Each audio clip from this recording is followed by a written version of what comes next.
Hi, welcome to Reset the Algorithm. I'm excited to have you. This is Alex. Hi, Alex. Hi, Moj. How you doing?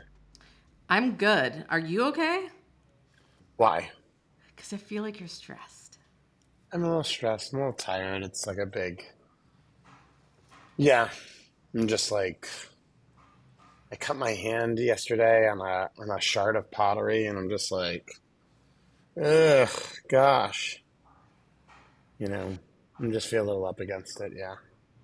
Well, I'm sending you a big hug all the way from Thank you. here because I know what it's like when you've worked really hard and done all the things and put all the things in place, and you have a huge show dropping this Saturday, April 6th.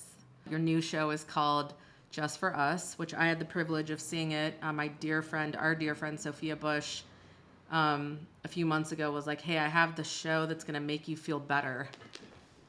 You should come with me to this show tonight. She took me to your show, and I was lucky enough to meet you backstage. So Ugh, that's so sweet. all that to say, thank you for making the time this week. I know you're stressed. I know you have a lot going on, and you're about to get on a rocket ship because I kind of believe you're going to become like a very big thing over the next few years. You're like, I think you're a super important voice, and I've really enjoyed getting to know you. So, what can we do to make you feel better today? I mean, let's just have a chat because I feel the same way about you. Even though, like, I like to refute all of the nice stuff that you just said about me. I'm just a clown. But yeah, that's really really nice. Like, and I loved when you came, and I loved meeting you with Soph, and yeah, it's really interesting the conversations that the show starts, and the fact that it resonated with you, or like like it's really Hugely, cool. hugely resonated with me. But before we go into your show, our audience is going to want to know, because not everyone's on your TikTok yet. What is your Gentile name? My Gentile name is the way you get your Gentile name is the name of uh, a president and the name of a small city. And if you're a woman, it's flipped because of the sexism. So no female presidents yet. But and then you pick a nickname. So mine is Rutherford B. Albany, but my friends call me Tug. So that's what I. My friends, I've got friends like Charlotte Van Buren. I've got friends. Um, I got friends like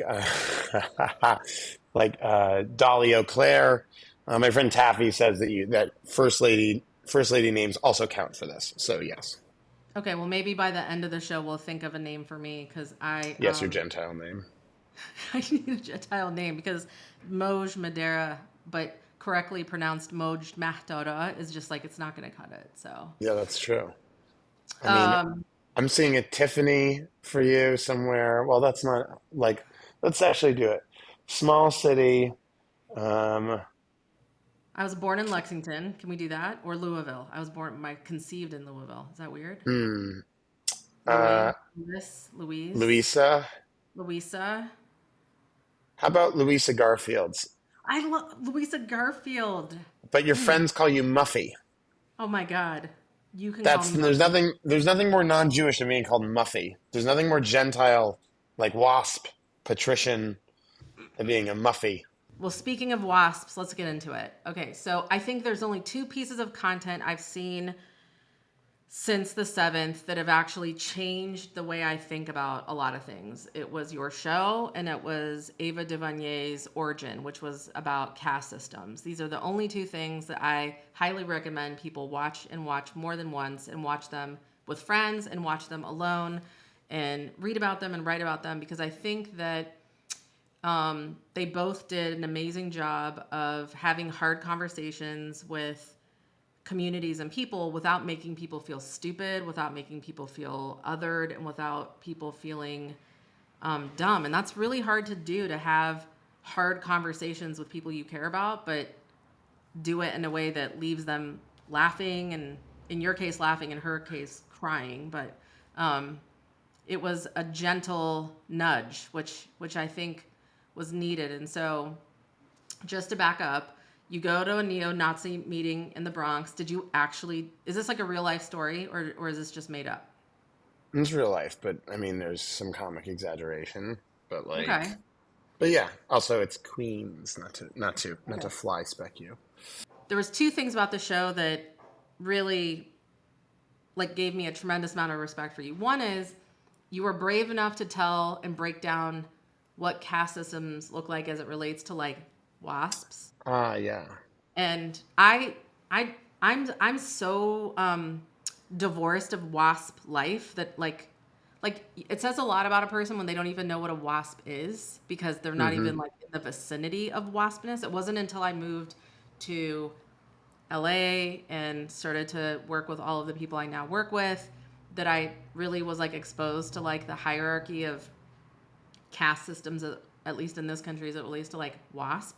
But Mm-hmm. but it's a feeling that you have, especially as like an immigrant child. You know that like you're just like not in that club ever. But you did such a good job of breaking down sort of these caste systems of like WASP and Irish and Italian and Jewish and Ashkenazi Jewish. And it was just so brilliant talking through, in my mind, so many of us live in these like different, um, I don't want to call them communities because they are communities, but like different realities. We have different realities based on these hierarchies, and I don't think people really talk about it that much, at least in our Mm. generation. Like I don't really feel like people talk about it, but um it was fascinating to hear you talk through like the experience of growing up in Boston. Out for everyone, Alex is like you're like a classic Boston Jewish kid in my mind. Like you're just like this very classic He's a smart. classic Boston Jewish kid, just like a regular Boston Jewish kid, but they love Led Zeppelin. Yes. Fantastic. Yeah, Sorry, but yeah, sorry. or they love Bruce Springsteen. Yes. Or they love Tchaikovsky. There are so many different definitions of classic now. Yes. Yes. All of that.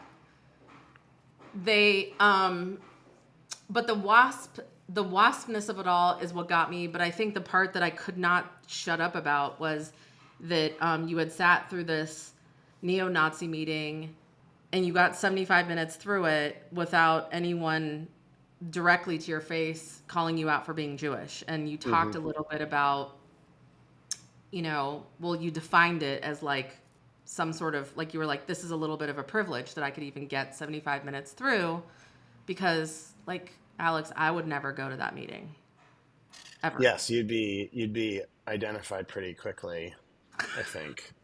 Although maybe you could pass for Italian. I don't know. Like, no, I'm Italian from Sicily. I don't But think so. but yeah, pass it. Look, I think the reason the show is interesting for me is because it's an inflection point, right? It's a good way to talk about the nuances around whiteness. It's a good way to talk about passing privilege. It's a good way to talk about the fact that Jews don't perfectly occupy any space. They don't occupy Ashkenazi Jews. Obviously, there are many Jews of color, but but Ashkenazi Jews don't occupy white spaces perfectly, and they don't occupy non-white spaces perfectly. They are caught in a sort of in between, which means they are afforded some privileges but not others. And so that conversation, that conversation that isn't quite a binary, is a really interesting one, right? Like it's a really unique one that is tangentially geopolitical, but also sort of personal to me. So I thought that was a really interesting the show and that anecdote was a really interesting way to sort of bring up some of those issues. I mean, I think it's fair to say it's kind of genius, Alex, because why are you the only person that talks about this? This doesn't, like, I was telling our producers earlier, I'm like, they're like, why did you like that part so much? And I'm like, well, as an Iranian, I grew up around a lot of Jews, but they were just primarily Middle Eastern Jews. Like, they were Iraqi Jews, they were Iranian Jews. Like, I never really encountered very many Ashkenazi Jews until, again, I moved to LA. Like, most of the Jews in my life, Iran was a very coexistence type of country. So like like Iranian Jews and Iranian non-Jews are like whether you're Baha'i or Muslim. Like I didn't really understand what an Ashkenazi Jew was until I was like 20 or 25 or something. And so then it was like kind of confusing. I was like, oh, like that's I just always assumed that Jewish people were like brown, like Middle Eastern people. Um, and so obviously I'm like much older now and you get like a broad breath. But when I was watching your show, I was like watching your audience watch that part. And it was just interesting to see them take it in because like kind of digest this feeling because we're in the middle of this fucking crisis right now where everyone's identity is being either erased, denied. I don't know. Like it's just like what are all the words that we could say? Shit sucks. Things are not going well right now for I people. mean, people are very firmly fixed to identity means more to people than it ever has before, right? Like identity is really, and it makes sense because our identities are, for so many of us, the things that keep us anchored in such a terrifying world. I mean, that's how it is for me. My identity is very like very important to me, very strange, very weird to be in spaces where very few people are like me. And finding these people ask me about what it's like to be in that meeting, I'm in versions of that meeting all the time. Mm. To me, the show's about assimilation, not anti-Semitism. The show's supposed to be about what it means to. It's not supposed to be about like what it means to like. It's supposed to be about what I guess what it means to be a Jew in a white space, or a Muslim in a white space, or a Mormon in a space that where like that is Genji Cohen, the great TV writer, is always talking about how the specific is universal. And it really is. The specific really is universal. I think that everyone watches the show through their own filter, right? Like you identify Jews as much more brown than most people who I see Jews as very Ashke normative. And uh and yeah, I just think that like it's really interesting. It's a really interesting phenomenon. But what is interesting about this is it didn't matter for me whether or not I was Jewish or not because you were tapping into like identity politics and everyone can relate to not belonging. Everyone can Yeah. relate to like if I wasn't Iranian, I'm a queer. If I wasn't a queer, I'm non-binary. Like I've had top surgery. There's a lot about things about me that just like don't fit in, you know? I think there's a lot of Sure. things about all of us that don't fit in. But what I loved about this show is I made friends when I went to your show. I like saw this bunch of people there that I don't know and saw them out somewhere else and we all said hi again and I kind of walked out of there like we're all kind of experiencing the same otherness and it's if we could just figure out how to get there. I don't know. I'm like I really attracted right now to people that want to normalize that we're all like we're not. I think I think we're caught in a tough situation where people are exploring their desire for civility and their desire for like correct are sometimes at odds with each other, right? Like you have some people have very strongly held opinions that prevent them from entirely engaging with opinions that you would term as being on the other side, right? And like that's a really tough line to walk. That's a really tough thing to have to come to grips with, right? Like it's a really am I making any sort of sense? You know what I'm saying? Like uh like I too am attracted to people who want civility, and I have friends who are a little more radical than me than ask like, okay, but what's the cost of that, right? What's the compromise there? And like, it's a good question, and so I'm much more forgiving than other people are, but also I come from a much more privileged place than other people, um, in terms of that. So, so yeah, it's a tricky, constant conversation, a constant balance you have to find for yourself. It's not easy one to find. What's changed for you over the past few months? Um, Frankly, I've become more entrenched in a lot of my opinions, not about the conflict in Israel and Palestine, I'm assuming you're referring to, And it could but be, yeah. in I mean, terms of the way we speak to and about each other, right? I've become really, really convinced by the futility of people who refuse to acknowledge the reality of somebody else, right? Not like, or the motivations of somebody else, right? Like people's motivations are so um, specific and personal, and they motivate action in a way that, an argument over facts never can, right? Like people who are pro a certain thing have a different fact, have a different set of facts that they're operating of based on people that are coming from a different perspective. And so arguing over those facts can be, I'm not saying it's not the right thing to do. I'm just saying that I am now further questioning the productivity of it. And so it has made me feel like more deeply connected to my show in that way. Well, that's people always try to convince me with history, like why they're right, and I'm like, Hmm. I am the one person that doesn't care about the history. I don't want to know. What I want to know is today. Who can we be today? I can't change what someone did 20 years ago or 50 years. Like I don't know. I wasn't there. I don't know. But it seems like regardless, and it's not just Israel Palestine. It's women's rights. It's gay rights. It's like there's a kind of like a we did a overlaying map of like where human rights and democracy is kind of failing worldwide, and like most of the world is like kind of orange ish, and there's some areas that are piping red hot. And it's like when people say democracy's on the ballot, they're not wrong, like worldwide. And so we're kind of in a regression of rights and a regression of love and a regression of empathy right now. Like it's just Hmm. not really something super interesting. And so your entire, like you've built this platform that's kind of like comedy on identity politics. But what I am hearing you saying is I'm like trying to get clear. You're saying you're entrenched more in your identity than before, or you're more interested in the non. You're kind of sounds like you're interested in kind of understanding others a lot more too, though. Yeah, of course. And I also think that communicating my experience of what it means to be other is the thing that lets the show resonate with people, right? Like someone said that there's a romance in being seen, and I'm like looking for a romance. I want to be seen. I want other people to see me. I want to see others. I want to be liked and like myself. Like those are, I want to be respected and I want to give respect, right? Like I think it's enhancing. It's enhancing for everyone, which doesn't mean, by the way, I'm very clear in the show. I take a very brave stance in the show against being a Nazi. You know, I'm very brave in saying that being a Nazi is bad, right? Maybe I'm the first person ever to say that being a Nazi is bad, but I'm obviously kidding. But like, I don't think that I'm offering them any sort of like way out the people within this meeting.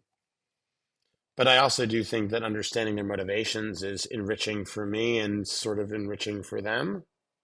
I'm not going to place a value judgment on how whether what's important there, but I mean, I did not get. I got that you were quite like like nice to them. Not nice, but like I felt like you were borderline empathetic or feeling sorry for them or something because that's how I feel most times when I'm dealing with like that kind of extremism is like, man, I feel really bad for you that you're like operating from this place of ignorance.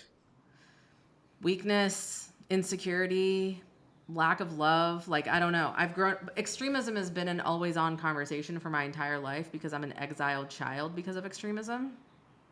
Hmm. Like, you grow up, like, as an Iranian, these are the things that your parents teach. Like, your show resonated with me because in a different experiences, but like, my parents would be like, you can't trust, nationalism, you never know, like people are always trying to suck you into doing things that you may not believe in, or religion was always something.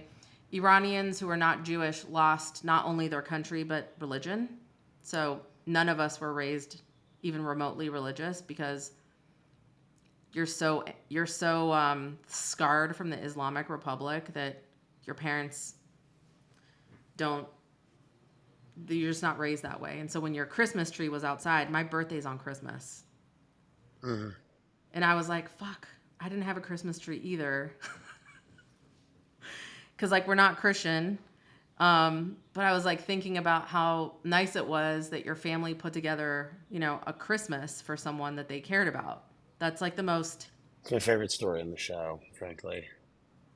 to me, I it was love that story. it's such a Jewish thing to do. I felt like it was such a, like, I can't explain it. It's such a nice thing. It's such a, I don't know. It felt I know a million families that would have done the same thing, and it kind of just like I kind of felt like I knew that family. Like I know this fucking family that's doing a Christmas tree on Christmas. It's very sweet. You know what? People come up to me after the show and they tell me their stories of how they had Christmas for a stranger. Like, and that's one of my favorite things. Like, I just love that. I love whenever anyone tells me about like, or how they, or how someone did Christmas for that. Like, my father used to cover shifts at the hospital for Christian doctors who had to go do Christmas, and they would cover shifts for him for when he did Yom Kippur, Rosh Hashanah. Like, there is the thing that I like best about America is our zinc exports. But after that, no, I'm just kidding. The thing that I like best about America, as the America that we would like to see, the America that we idealize, that parts of America that are universally longed for by both Democrats and Republicans and people across the spectrum, is an America where we do actually hold space for each other and offer grace and understanding and cooperation, right? Like, I mean, everyone has differing and pivotal, crucial uh, opinions about the way the country is or the way that it's going and who can and can't be trusted and things like that. And some are more sinister than others, right? But at the same time, what we all want, what we all agree that we want, is a country where everyone kind of has each other's back, right? Like I'm saying this for the first time out loud, so I'm trying to rack my brains um, for an exemption. I'm sure there is one, right? I'm sure there are agents of chaos who'd like to see chaos, but and also it's hopelessly naive to think that this is like actually the way that things are structurally, things are, and and even in practice. But there are case by case bases that almost everyone has that uh, that provide like a measure of hopefulness, right? Or provide a measure of humanity and wholesomeness that we see as an example we'd like to hit. So yeah, I that's why the Christmas story about my family having Christmas for a person who had nowhere to go for the holiday who was Christian. Like that to me is the best. That that that small um, moment is a counterpoint to the moments in the meeting or the thing that I want in that meeting, which is a world where everyone's got each other's backs. So yeah, I love that story. It's a great story, and I think it's you and I hosted my friends who are here from Israel recently, and we did a interfaith Shabbat, and you came, and it was super important to me to want to do. I've been wanting to do something like that for like months and months and months. In this weird way, it was a little bit of the Christmas tree of like wanting to hold space for others, wanting to be all together, maybe a little bit uncomfortable and awkward, and like maybe no one knows exactly what to say, but you're just kind of like doing the thing that I guess you're right. It is a very American thing to do, which is like you just kind of fucking show up. Like you just kind of like show up, and you don't like you're like, hey, I'm just showing up, and that to me Showing is up like is the ball game. The right. whole thing. It's 95 to 99% of it. Just showing up and being there and showing up as yourself is even more important. And so this is why I hold close to, excuse me, people like you, because I think we need to be reminded right now that we have been better. We have to be better. We have to show up. We have to be, maybe it's a little awkward, but in this moment, and again, it's not just this war, we're now looking at an election. Um, I don't know. There's every stat in the world that I can think of is negative in a weird way, like whether it's environmental or hate crimes, gay rights, you know, got, I think the world's not, nowhere near recovered what's going on. There was 7 7 people who were killed yesterday in Gaza delivering food. Like the world's just kind of like reeling from pain. And so your craft and your instrument is comedy. Is anything making you fucking laugh right now? All the more so. I don't know that. I mean, laughter is a human condition. It's like needing to eat 3 times a day. People laugh. People look at each other and go, "Isn't this shitty?" Comedy exists in Israel right now. It exists in Gaza. I imagine comedy that I really prefer. I love stupid comedy in this moment. I love also comedy that's conversant with. Um, there's a Muslim comedian who I disagree with on a good amount of stuff, and a lot of friends of mine have real problems with. And his stuff about the conflict has made me laugh. Like, I don't agree with some of the viewpoints. I'm pretty in the center, I think, or I think what I would consider the center. Um, I mean, and also I go back and forth, right? I'm still like very much in the listening phase where like I'm just taking in all the things. I'm not ready to make art about it. I'm not ready to talk about it out in a public in any sort of public way. Um, I'm not ready to like self-identify as anything, but like there are things that he says that I don't agree with or find really um, troubling. But I am like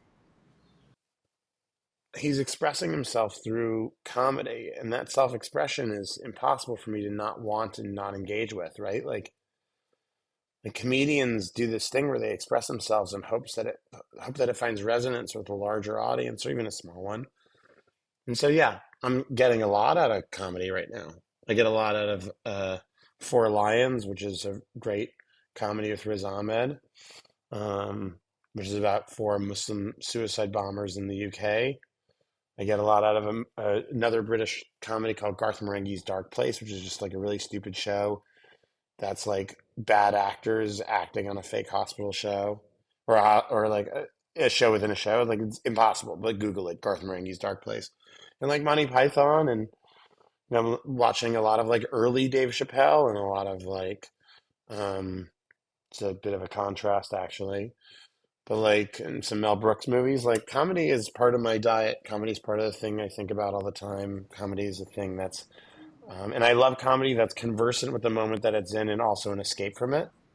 So, like, I found doing my show to be very cathartic. Hmm. Um, and yeah, the world is really shit, but I find myself trying to look for comedy more and more. What's surprised you the most about, because I mean, I saw your show like 6 weeks into this conflict, so it was like fucking beyond emotional in there. What surprised you the most? Like, what's been the most transformational kind of share or something that someone's told you out of that show that like really has moved you? Oh my gosh. I get nice messages every day, or I got nice messages every day. People who went, the show was cathartic. It's the first time I've laughed. I walked in thinking one thing, walked out thinking another. It raised really good questions. We argued all the way home. Sometimes people ask me to settle an argument. I won't do it. You know, you got to argue. You got to fight. It's a conversation piece. Um, Someone asked me to name their children at a talkback because they were pregnant. It was like really funny and wild for that audience. But mostly people who enjoy the show. I can always tell when they enjoy the show. Oh, I love when teenagers are there and they with their parents and they tell me they like the show. It's so hard to get teenagers interested in anything. I was one of those kids. And like, or people tell me they appreciate the dumb jokes. The show's got a lot of dumb jokes in it so that people can enjoy. But yeah, I love doing it. I'm the luckiest guy on the block. Who do you wish would attend your show? Like if you Yeah, could I like wish I let's was in like my cast show. your perfect front row. Let's cast it. Who do you Most of want to them have come.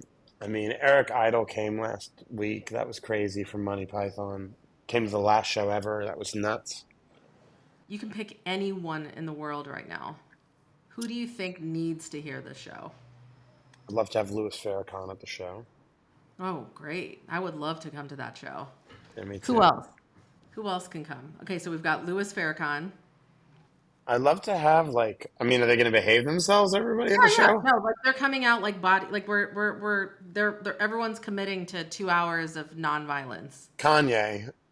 I think Okay. having Kanye there would be pretty interesting. Okay, so we got Kanye, Louis Farrakhan. I mean, I don't want to hang out with them No, is no, the we didn't thing. say hang out. We're saying we want them to see the show. We want Okay. them to But sit. now it sounds like everyone in my dream front row is like a terrifying, No, I you think it know, should be. I want to know who you think is terrifying that should see the show. It's more, it's a gift. Charlie Kirk from Turning Point. Okay. Nick Fuentes, the uh, who's actually a topic of conversation in the room. Like, And are we gonna stick Bibi Netanyahu in here? I mean, I don't know that BB. I mean, like that's the thing. I don't know that this has much to do with Israel. I suppose in a way, I'm not a big fan of BB Netanyahu. I've spoken at a lot of anti-Netanyahu protests, Mm. and not not a fan. Actually, I'm in the weird situation where I'm a huge Netanyahu fan, but I'm anti-Israel. Is that cool with everybody? Where I don't think Israel I, should exist, I, but I love BB. No, I'm just I, kidding.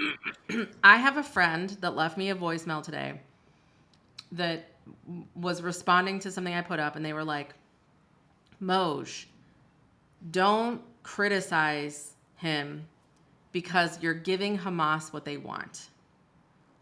And I said, I like called them back and I was like, "My love, you know that I love you so much, but you know two things about me. One, I was raised painfully American.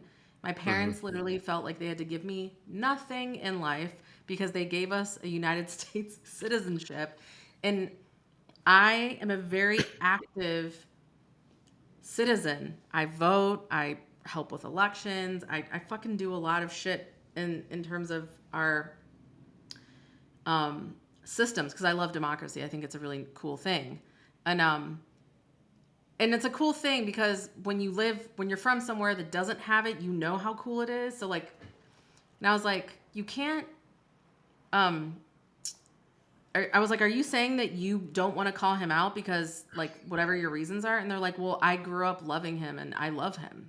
I was like, wow, that's a good thing to acknowledge, and you know, but it was interesting because I I can also understand the viewpoint.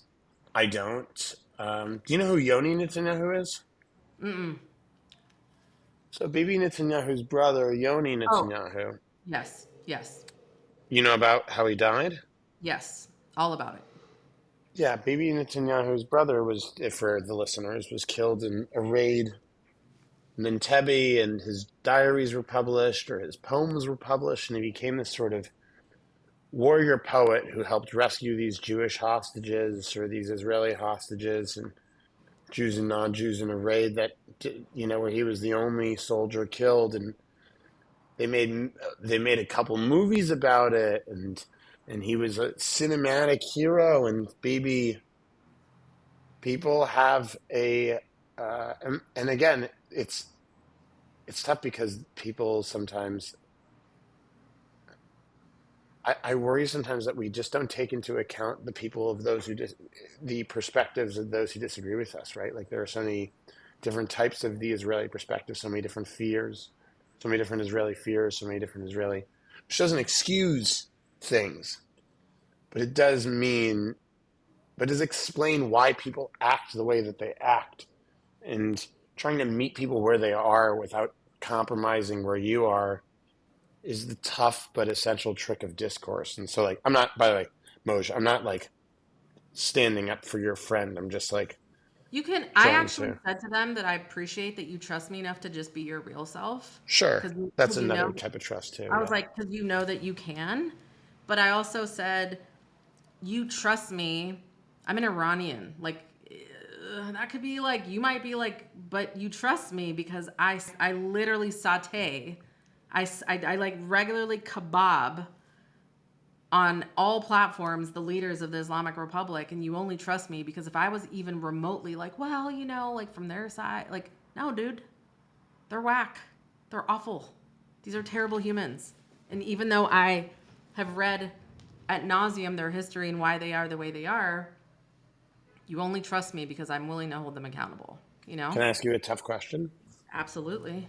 And by the way, the answer for my own self would probably be no, because to me, they're up there with fanatics, and true fanatics, violent fanatics, are very hard to reckon with and very hard to reconcile because their discursive method has left the building in terms of conversation and started to translate into like an impinging on other people's freedoms, which is a whole different conversation.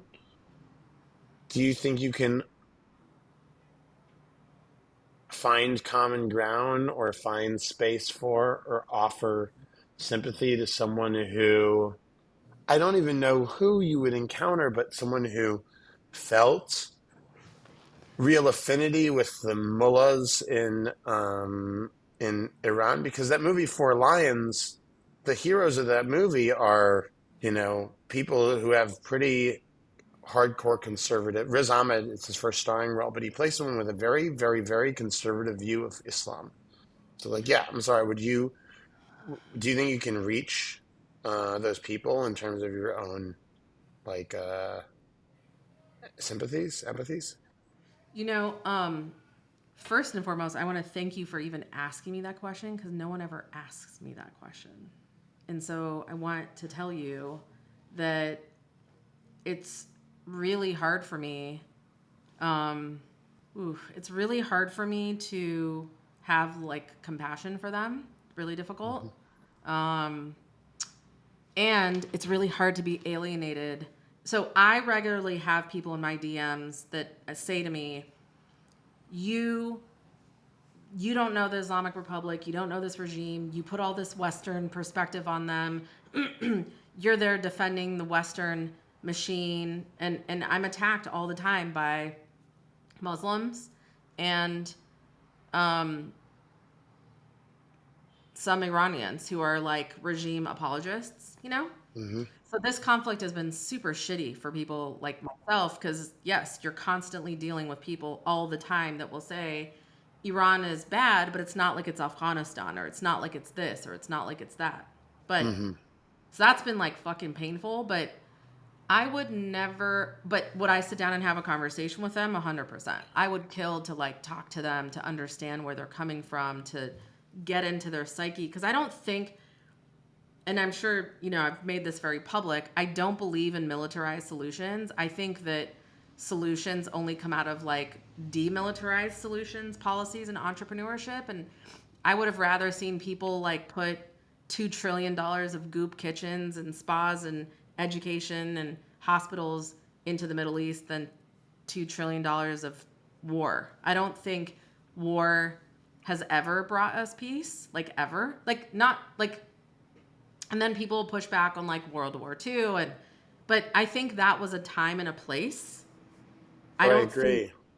that's not those tactics and those strategies, and especially because you're dealing with maniacal leaders now who operate with propaganda and media and technology, and they can shut down AT&T if they want to for a day just to let us know. And so we're dealing with a different type of operatives. And so I am personally not someone who supports not this war, not any war, because I think you can broker.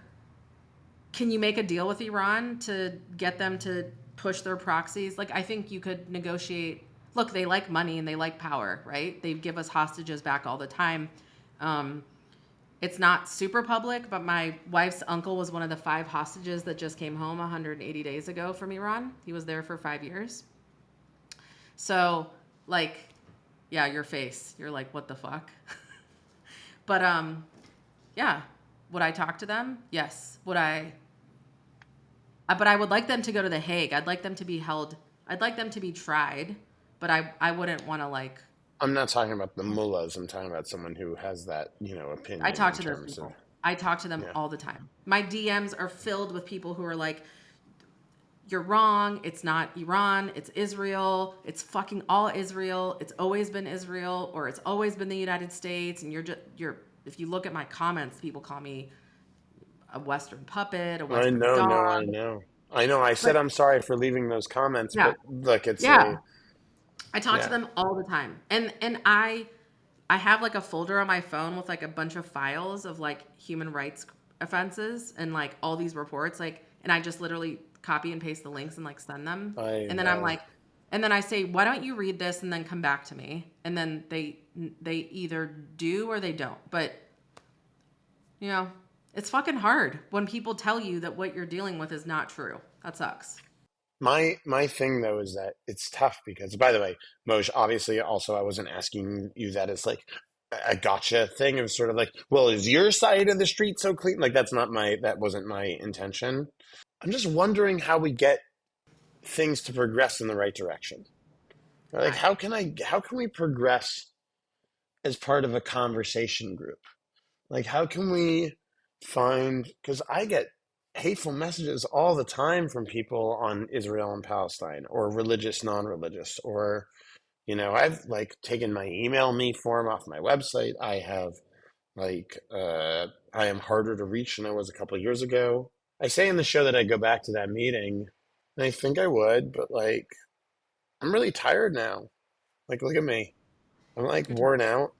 Yeah. It's like, am I dialing pain all the time?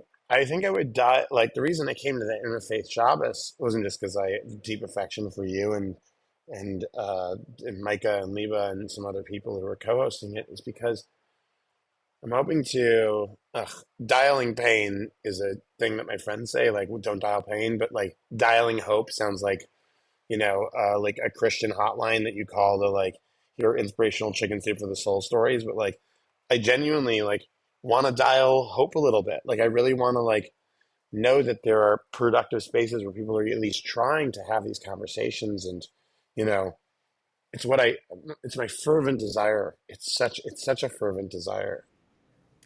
Maybe that's why I'm just attracted to you as a friend is I would like to see like maybe the comedian that your friends don't like I was saying, man, I would love to go to like a comedy lineup that's like Alex and like it's like maybe it's Palestinian voice or Muslim voice. Like I think it would be powerful to be in a room with people talking about these things without being so gotcha, but like I think we honestly have Mhm. more in common with each other. Like I really related to your show. So many things like the grandparents, the food, like getting my hand slapped for touching a piece of pork. Like, are you crazy? Like there are certain things that like Iranians still carried with them. Like pork is one of them. I Not love eating this so pork. much. I'm Like, obsessed with this. dude, my grandmother would she would literally be like, just slap that. And I just was like laughing because there's so many of us that can relate to that.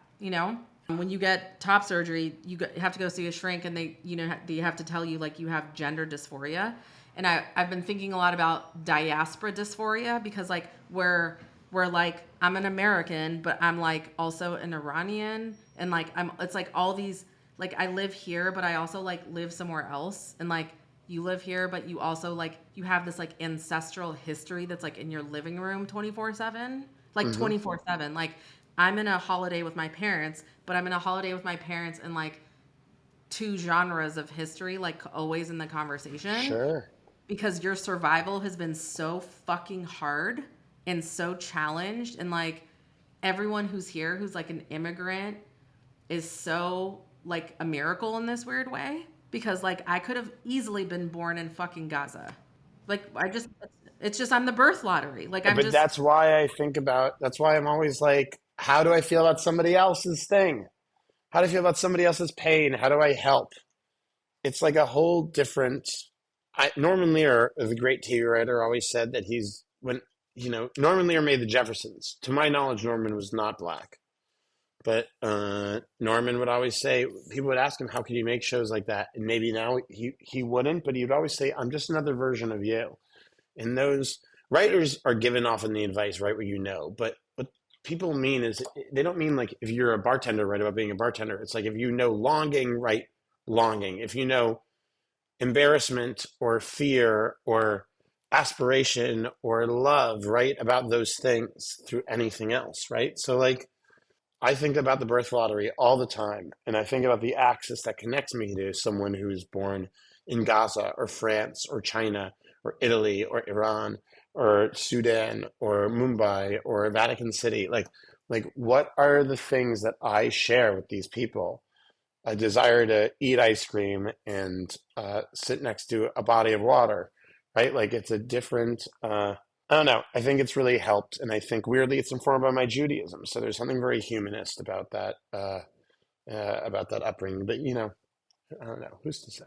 Who's to say? You're gonna say this is why I think you're important, and I'm gonna encourage you to take care of yourself, your mental health, your physical health, um, your your being, and surround yourself because I think you're super important, and I think that we need people that um, make us think about like I think I'm like one of the weird people in this crisis that have made more friends than lost friends because like even my crazy fucking friends who are psychotic like on the both sides like bad shit, I'm like I know you're bad shit right now but like I actually fucking know you and I know you and you can just be this crazy pants person of yourself that you want to be but I refuse to like Abandon you?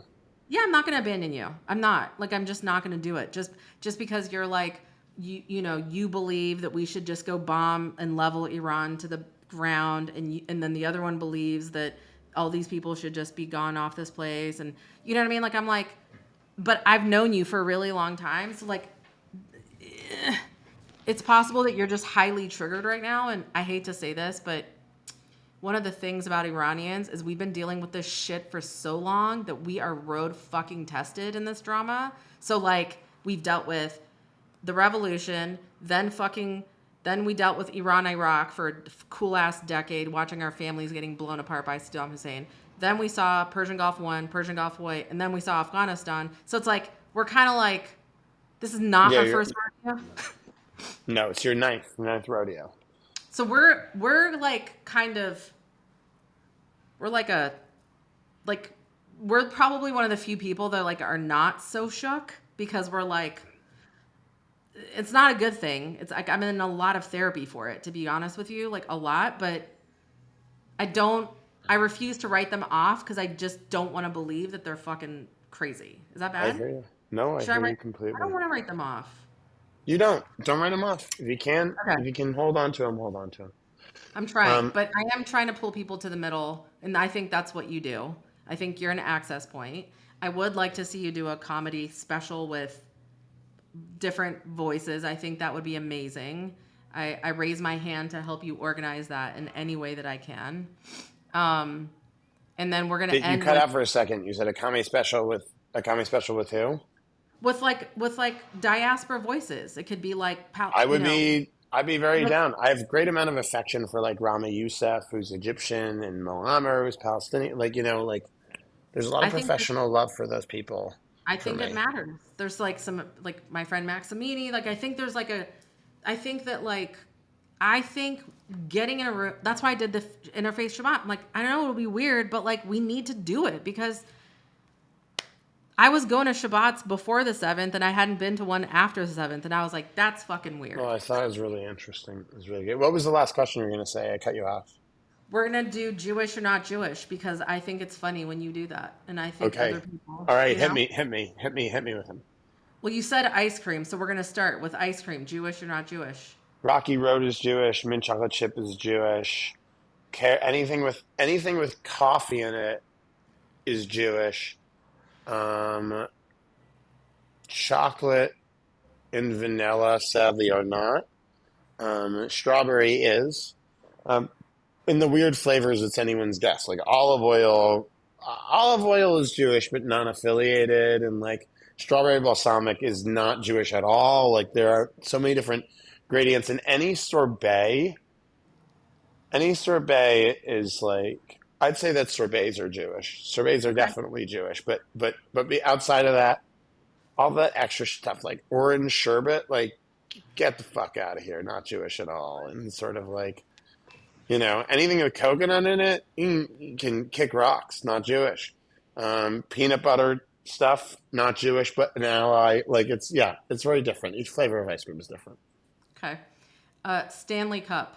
The Stanley Cup, the ice hockey trophy is Jewish, but the Stanley Cup that women fight each other at the mall for are not Jewish and hold zero interest. Okay. Hot dog. Hebrew national only, baby. They answer to a higher authority. Avocado toast. What's the toast? Uh, Multigrain. Multigrain bread is Jewish, but avocados aren't, so it's tough. okay. We're going to say no. It's a mixed family. It's a mixed family. Ice bath. Come on. Come on. Are you seriously asking me if ice baths are Jewish? I mean, Okay. I already know I know the answer, but I think it's good for you to just say it, so you'll never. I be mean, stumped. I think an ice bath is Jewish if you're over 50. That's the most Jewish thing you can do is an ice bath. Polar bears, you're under 50, something's wrong with you. Not Jewish. Not Jewish at all. In fact, I'm insulted. In fact, you're an anti-Semite. In fact, I'm leaving comments. Ice baths for over 50s. If your name is Maury and you're over 50, if you're an old Persian Jew and like this is what you've been doing forever, Jewish. But no. It's specific, but what else you got for me? Burning Man. Is Burning Man Jewish? I mean, yes, but the most annoying kind. The most annoying kind of guy, and he's Jewish, but his name is Willow, and you're just like, ugh, Willow. But he's impossible to dislike.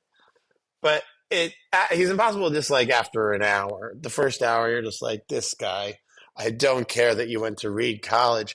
I don't care that you were the only guy in AE Pi at Reed College. Shut up. But yeah, I think Burning Man is Jewish, but only some of them. Only some of the little campsites are Jewish there. 3 more. Air Jordans. Not Jewish. Sharpie markers. Not Jewish. Bics are Jewish. And highlighters are Jewish, but Sharpie markers are not Jewish. Nothing is permanent in Judaism. Go ahead. I was gonna throw in a harmonica. Jewish or not Jewish? Oh, that's a really good one. Okay. Harmonicas are Canadian to me. So, look, obviously there are many Canadian Jews, but it's more like it's the same thing as maple syrup. When people are like, "Is maple syrup Jewish?" You're like, some maple syrup is Jewish. Depends what you're using your harmonica for. I don't know that harmonicas are Jewish or non-Jewish, but they can be used in Jewish ways and non-Jewish ways. Very preferable to use it in the Jewish way. When you're doing it in conjunction with a guitar, Jewish. Around a campsite with some of the fellas, not Jewish. You have answered all of my questions. Because are these Jewish or not? No. Okay, Tic Tacs are Jewish, but not rainbow Tic Tacs. I appreciate the diversity. I appreciate the equity. I appreciate the inclusion, but they're not. Oh my God! But that one you just ate is Jewish. That's a problem. But yeah, no. They're orange and green, mint green Tic Tacs are Jewish. Everything else is Goyish edition. Well, this has been incredibly educational for me. Now I have a good list. We'll be able to publish it to everyone so that they can know for certain what is or is not Jewish. Any final words Fantastic. for us before you run off to do what, like Jon Stewart and all the big things this week? I have to go to Philadelphia for a show. I have to go to Philly for a show. I have to leave for the train station in 2 minutes. But I love you and appreciate you. I think you're such a force for good in this world. And this conversation is a really treacherous and deep one, and I appreciate you asking me to be a part of it and be willing to go there. I really, really do. I think you're lovely, and I believe in you, and I highly recommend everyone go see the show. Go follow him on social. Go to his physical show. Take a friend, and I look forward to this comedy special we're going to produce together. Thank you. All right. See you soon. Bye, y'all.